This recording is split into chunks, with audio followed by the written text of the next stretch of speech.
Hello everyone, this is Sumitra sir. You are watching infinity unbound. तो आज की इस वीडियो में हम concept of the quadratic equation के बारे में पढ़ेंगे। Without wasting our time, let's get started.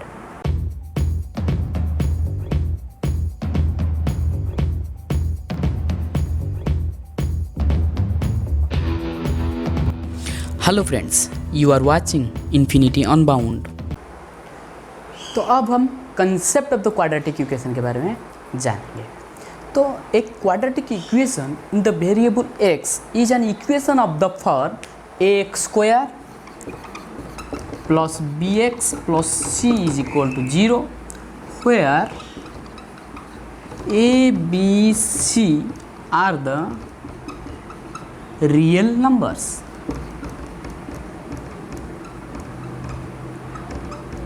and a not equal to 0। तो जो क्वाड्रेटिक इक्वेशन है वो किस फॉर्म में है? A square plus b x plus c is equal to 0 where a b c are the real numbers and a not equal to 0, इस form में होता है। तो अगर मान लो कि a इज इक्वल टू 0 होगा तो if a is equal to 0 तो यहाँ पर जो टर्म है ए स्क्वायर जो है वो 0 हो जाएगा। तो ये 0 होने से ये जो सारे जो इक्वेशन है a square plus b x plus c is equal to 0 है, यहाँ पर ये तो 0 हो गया, तो ये रह जो गया b x plus c is equal to 0। तो b x plus c is equal to 0 ये एक लीनियर इक्वेशन है, ये एक लीनियर इक्वेशन है जिसका डिग्री 1 है। तो क्वाड्रेटिक इक्वेशन में जो इक्वेशन है वो उसका डिग्री 2 है।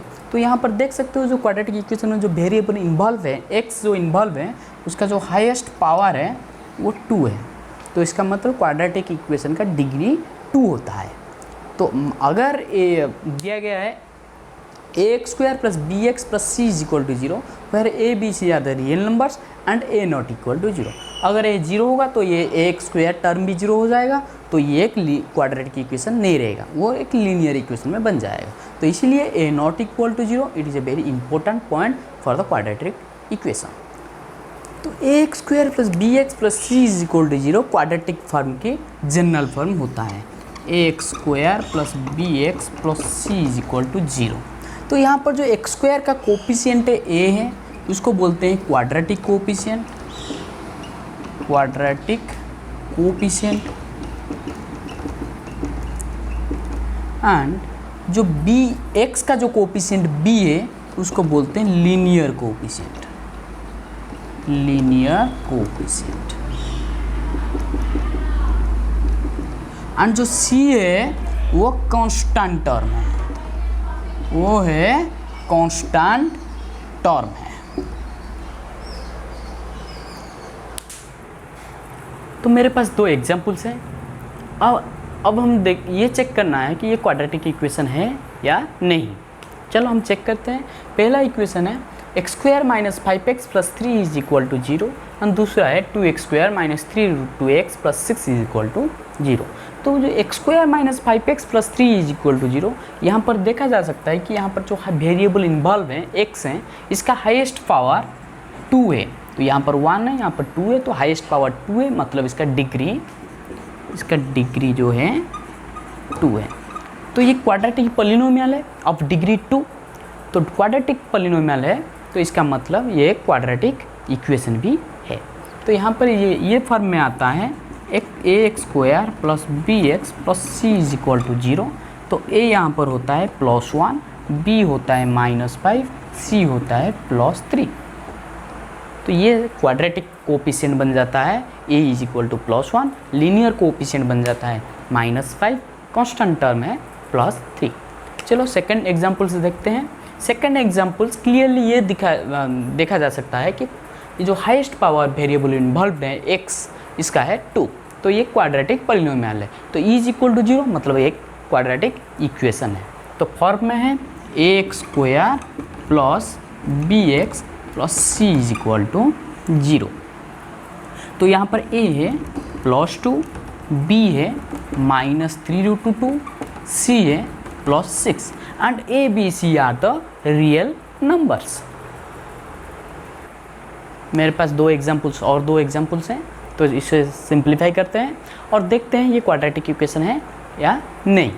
तो यहाँ पर जो पहला 3 नंबर एग्जाम्पल्स है, 3x² - 2√2x प्लस 8 = 0। तो यहाँ पर जो √x है, तो मैं इसे दिखाना चाहूँगा √x। तो √x जो है इसका जो पावर है x⁻1/2 है। तो मैं पहले ही बता चुका हूँ, जो पॉलिनोमियल जो होते हैं वहाँ पर जो वेरिएबल इन्वॉल्व होता है उसका पावर जो होता है नॉन नेगेटिव इंटीजर्स होते हैं, मतलब पॉजिटिव इंटीजर्स हो सकता है और 0 हो सकता है, पर कभी भी फ्रैक्शंस और नेगेटिव इंटीजर्स नहीं हो सकते। तो यहाँ पर जो है फ्रैक्शन है, तो ये एक पॉलिनोमियल नहीं हो सकता। तो पॉलिनोमियल नहीं हो सकता तो इसका मतलब क्वाड्रेटिक इक्वेशन भी नहीं हो सकता। तो ये एक क्वाड्रेटिक इक्वेशन नहीं है। चलो 4 नंबर को एग्जाम्पल को देखते हैं। तो यहाँ पर इसको सिंप्लीफाई कर लेते हैं। LCM x² + 1 = x²। तो x² + 1 = x³। तो सिंप्लीफाई कर लेते हैं, करने से x³ - x² - 1 = 0। तो यहाँ पर देखा जा सकता है जो वेरिएबल इन्वॉल्व है इसका हाईएस्ट पावर है 3। इसका मतलब इसका डिग्री है 3। तो क्वाड्रेटिक इक्वेशन का जो डिग्री होता है वो 2 होता है। तो वेरिएबल जो इन्वॉल्व होते हैं क्वाड्रेटिक इक्वेशन में उसका हाईएस्ट पावर 2 होना चाहिए, पर यहाँ पर 3 है। तो इसका मतलब ये भी क्वाड्रेटिक इक्वेशन नहीं है। चलो नेक्स्ट एग्जाम्पल्स की। तो यहाँ पर मेरे पास और 2 एग्जाम्पल्स है, उसे सॉल्व करेंगे, देखेंगे ये क्वाड्रेटिक इक्वेशन है या नहीं। चलो x + 3 + 6 = x + 2 × x - 3। मैं इसको सॉल्व कर लेता हूँ। तो x × x x² + x × 3 3x + 6 = x + 2x × x x² x × -3 that is -3x + 2 × x 2x + 2 × -3 that is -6। तो ये बन जाता है x² + 3x + 6। मैं इसको राइट हैंड साइड में ले आता हूँ, -x² -3x हो जाएगा +3x + 2x हो जाएगा -2x -6 हो जाएगा +6 = 0। तो यहाँ पर देख सकते हो -x² + x² कैंसल। तो यहाँ पर +3x -2x +3x +3x +3x 6x 6x - 2x that is 4x +6 +6 that is +12 = 0। तो देख सकते हो ये एक लीनियर इक्वेशन है, ऑफ डिग्री 1 है, तो ये क्वाड्रेटिक इक्वेशन नहीं है। चलो नेक्स्ट एग्जांपल देखते हैं। x + 1 = 5। तो मैं इसको मल्टीप्लाई कर लेता हूँ, x × x x² x × 1 + x = 5 that implies x² + x - 5 = 0। तो देख सकते हैं इसका जो वेरिएबल इन्वॉल्व है हाईएस्ट पावर है 2, तो इसमें डिग्री भी 2 है। तो ये इसको अगर हम ax² + bx + c = 0 के फॉर्म में लिखते हैं, तो यहाँ पर a बनता है +1, b = +1, c = -5। That's the answer. तो इसका मतलब एक क्वाड्रेटिक इक्वेशन है। तो अब हम क्वाड्रेटिक इक्वेशन की रूट्स के बारे में जानेंगे। Roots of a quadratic equation. ये a real number alpha is called as root of a quadratic equation if a⁴ + b⁴ + c = 0 होना जरूरी है। तो यहाँ पर अगर एक quadratic equation ax² + bx + c = 0 and a ≠ 0 है, तो ए रियल नंबर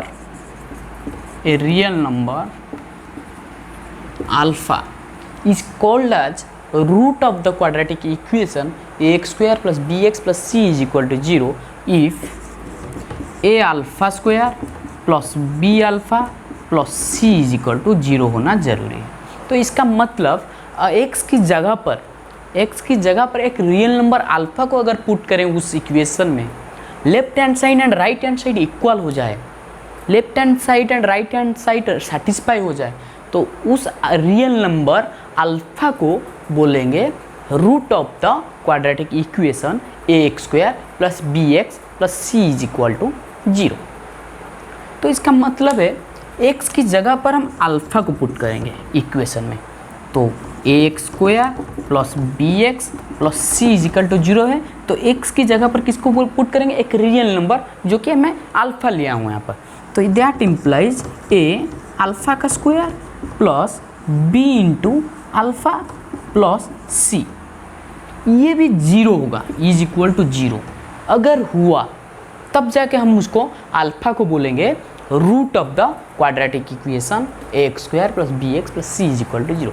इस क्वाड्रेटिक इक्वेशन का हम रूट बोलेंगे अल्फा को। इसे समझने के लिए और मैं एग्जाम्पल्स के हिसाब से देखेंगे, एग्जाम्पल को थोड़ा देखेंगे। मेरे पास एक क्वाड्रेटिक इक्वेशन है 2x² minus 5x minus 3 is equal to 0। इसके रूट्स के बारे में हम जानेंगे। तो मैं ले लेता हूँ अल्फ़ा जो है एक रियल नंबर है, मैं यहाँ पर अल्फ़ा को 3 ले लेता हूँ। तो अगर मैं x की जगह पर 3 को पुट करूँगा, तो अगर वो left hand side and right hand side satisfy हो जाता है, मतलब 0 आ जाता है, तो इसका मतलब alpha is called as the root of the quadratic equation 2x² minus 5x minus 3 is equal to 0। तो ये अल्फ़ा यहाँ पर कितना है, 3 मैंने लिया है, इसका मतलब 3 is called root of the quadratic equation 2x² minus 5x minus 3 is equal to 0। तो अब क्या करेंगे, x की जगह पर 3 को पुट करेंगे। तो मैंने पुट किया, तो लेफ्ट हैंड साइड जो बनता है 2x² माइनस 5x माइनस 3, तो मैं ले लेता हूँ 2 इंटू 3 का स्क्वायर माइनस 5 इंटू 3 माइनस 3, तो ये हो जाता है 2 into 9 minus 15 minus 3, that is 18 minus 18 जो कि 0। इसका मतलब ये है राइट हैंड साइड। तो left hand side and right hand side equal होता है, कब होता है, जब हम x की जगह पर 3 पुट करते हैं। तो यहाँ पर जो 3 है रियल नंबर है, वो root of the quadratic equation होता है। क्यों, क्योंकि उसे पुट करने से left hand side and right hand side satisfy हो जाता है, इक्वल हो जाता है। तो इसीलिए 3 is called as root of the quadratic equation 2x² minus 5x minus 3। चलो और भी एग्जांपल्स देखते हैं। तो इस एग्जांपल्स में एक क्वाड्रेटिक इक्वेशन है x² plus 5x minus 6 is equal to 0। तो मैं यहाँ पर x की जगह पर जो अल्फ़ा है एक रियल नंबर है, इसमें मैं +1 पुट कर लेता हूँ। चलो मैं पुट करके देखता हूँ LHS लेफ्ट हैंड साइड, तो x² प्लस 5x माइनस 6, तो ये बन जाता है 1 का square plus 5 into +1 minus 6, 1 plus 5 minus 6, that is 6 minus 6 is equal to 0। तो इसका मतलब जब हम x की जगह पर 1 पुट करते हैं तो लेफ्ट हैंड साइड का जो वैल्यू है 0 हो जाता है, जो कि राइट हैंड साइड के 0 के साथ इक्वल हो जाता है। तो इसका मतलब जो ये 1 है जो कि एक रियल नंबर है, is the root of the quadratic equation x² plus 5x minus 6 is equal to 0। If alpha is the root of quadratic equation ax² plus bx plus c is equal to 0, then we can easily say that if alpha is the root of quadratic equation ax² plus bx plus c is equal to 0, then we can say x is equal to alpha. तो इसका मतलब x की जगह पर हम alpha जो कि एक रियल नंबर है उसको पुट करेंगे, तो it is satisfy the quadratic equation ax² plus bx plus c is equal to 0। किस हिसाब से सेटिस्फाई करेगा, a alpha square plus b alpha plus c is equal to 0 होएगा। देन 2 और x is equal to alpha put करने से is the solution of the quadratic equation ax² plus bx plus c is equal to 0। इस equation का ये solution भी है, जिसका रूट भी है क्वाड्रेटिक इक्वेशन, उसी को हम solution of the quadratic equation. यहाँ पर आप देख सकते हैं roots of quadratic equation ax square plus bx plus c is equal to 0 are the equal of, किसके इक्वल है, the zeros of quadratic polynomial ax square plus bx plus c। इस पॉलिनोमियल का ax square plus bx plus c का जो polynomial का जो solution और जीरोज होते हैं वो roots of the quadratic equation ax square plus bx plus c is equal to 0 equal होते हैं। चलो ये था रूट्स के बारे में। तो मेरे पास एक एग्जाम्पल है, चलो इसे सॉल्व करते हैं, देखते हैं कि क्या दिया गया है। तो ये क्वेश्चन दिया गया है, represent the following situation in the form of quadratic equation. यहाँ पर जो सिचुएशन दिया गया है उसे हमें एक क्वाड्रेटिक इक्वेशन फॉर्म में लाना है। तो सिचुएशन है, the area of a rectangular plot is 528 meter square. The length of the plot is 1 more than twice its breadth. We need to find the length and breadth of the plot. तो ये एक situation दिया गया है, हमें इसे quadratic equation की form में लाना है। तो यहाँ पर दिया गया, तो एरिया पे rectangular plot is 528 metre square. तो यहाँ पर जो रेक्टेंगुलर प्लॉट है उसका जो एरिया दिया गया है 528 मीटर स्क्वायर, ये दिया गया है। तो ये जो लॉन्गेस्ट साइड है ये है लेंथ और ये शॉर्टेस्ट साइड है ब्रेथ है।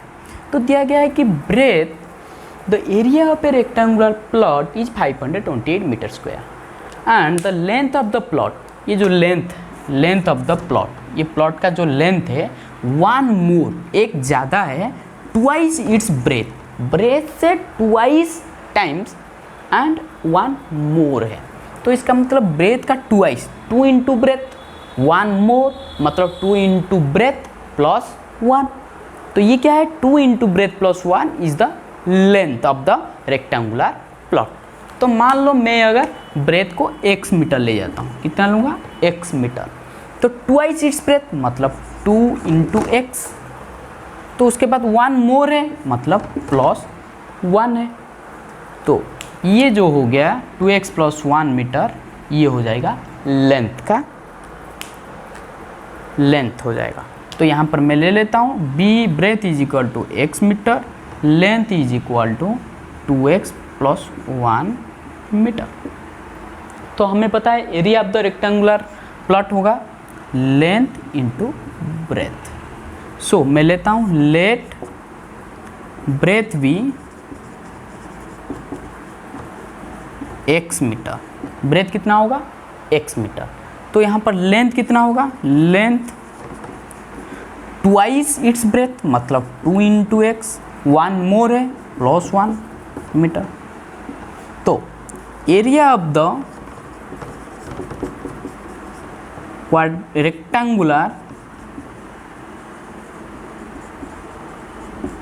रेक्टेंगुलर प्लॉट इज कितना होगा, length into breadth, length into breadth is equal to 2x plus 1 into x metre square.